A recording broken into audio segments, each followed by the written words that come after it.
if you can say, how big is your agency? How many clients do you have? How much are you managing in revenue right now? No, definitely. So yeah, I'm a company of one. So as one person, I don't outsource or anything else for the foreseeable future.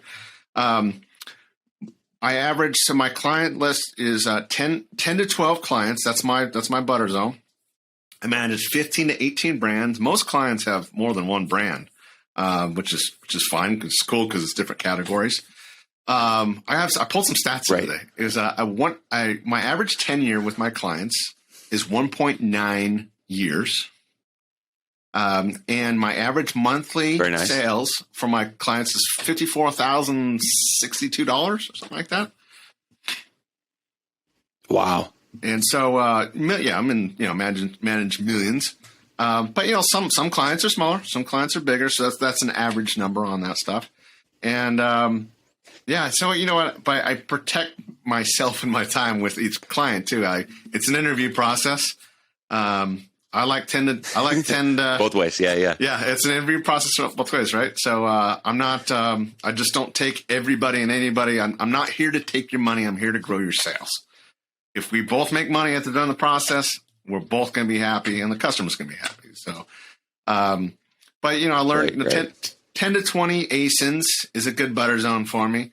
Under $4 million a year is a good butter zone for me. And then it's personalities. And, if there's too much management in the company, then they're going to have too many meetings. And I know that's going to be a problem too, because at the end of the day, I'm the one getting the job done. Like I can't sit in 4 meetings and expect you're the guy making everything happen, right? I'm the guy I'm doing the clickety clack, So let's have a few short meetings, a few guidance meetings on core intent and goals and all that stuff, and then after that, man, I got to go in and do the work to hit those goals. So. And so do you have like weekly reports that you send the clients and kind of update them? Are you in Slack telling them what's going on? Are you like, how do you manage all these clients and all these, relationships easily, effectively? So my steady cadence is every Monday they get a sit rep situational report. And basically, thank goodness to Merchant Spring, it saved me a ton of time, but there's a reporting feature in Merchant Spring that I build out a report. It usually says sales. It's sales, marketing, and top products that are selling, and then the P&L on the product. And some people I have the cost of goods. Some people I don't. But it's basically 2 pages: sales, marketing. How's your sales doing? How's your marketing doing? And how's your P&L looking? And they get that every Monday morning, whether they like it or not, whether they can read it or not. Some people are like, I don't know how to read a P&L. I know my sales are up. I'm like, we're profitable, so be happy about it. And wow. So that's every Monday morning. Are these mostly founders? Or are they like who is like your average client? Did they have a small team? Is it like a founder, owner, operator that knows they need help on Amazon? Like, I work with. Are they just playing golf all day and go, Aaron, do everything? Eventually, I hope so. Yes, right. So who I start with. Each company is a little different on who I interact with. So sometimes it's top level owners. Sometimes it's C-suite level underneath the owners. Sometimes it's managers. Sometimes it's just their shipping and logistics guy. And then I have to reach out to marketing for, if I don't do the photography and videos, I'll reach out to them and go, hey, I need some more content. So, and then sometimes it's their accountant. Sometimes it's their CFO. On a regular basis, I mean, it depends on the personality in the company. It doesn't even depend on the size of the company. Because some of the big companies I work straight at the top. Some of the big companies I just work with their logistics guy because I just need inventory. In Amazon, I just need to know how much I make sure you ship everything in. Here's the labels, right? Yeah. And next week I need more, and so they don't run out of inventory. So depends on the company structure, but that's also very important when I interview is. Okay, so how's your company structured? Who will I be working with? How do you want to break it down? Some people are like, you're just only working with me, and that's it. I'm like, okay, that's going to be a lot easier than 4 different meetings with 4 different departments, right? Oh my gosh. Yeah. Meetings about meetings and just never ending.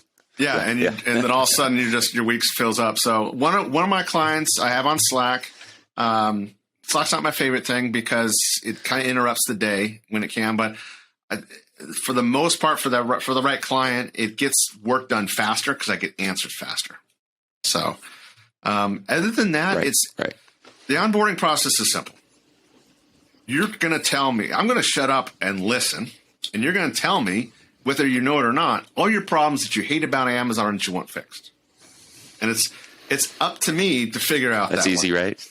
It is, but sometimes it's the most overlooked thing, right? So they're usually coming on and complaining about the previous agency, what they didn't like.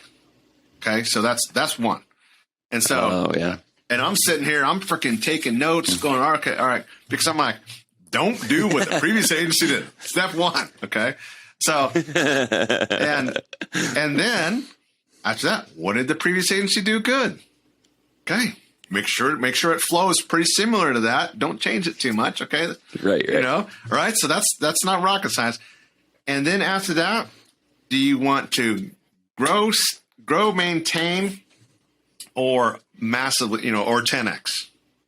And then set the sales and profitability expectations. Because some people are just thinking about profits. I'm like, or sales. Like, there's no 10x without a freaking profit problem, guys. And then, basically I come in, I listen to them, like, can you build a store? Can you build a store? Can you build a store? And I'm like, yeah, I could do it in like 5 minutes. Like, well, the previous agency didn't do it.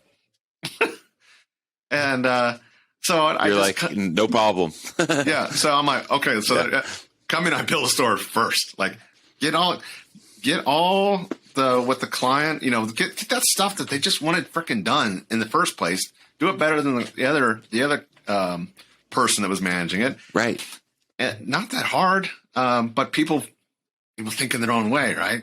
And then after that, I just build sustainable, long-term sales, sustainable, long-term, profitable sales. I don't make fast moves. I don't promise 10x. I promise 2.5% to 5% month over month. I don't even promise it. I manage expectations for it. 2.5% to 5% month over month growth is manageable, profitable within everybody's inventory realms, and won't make anybody upset at the end of the year. Because remember, it's compounding now, so you're going to be up quite a bit if everything flows out. Right.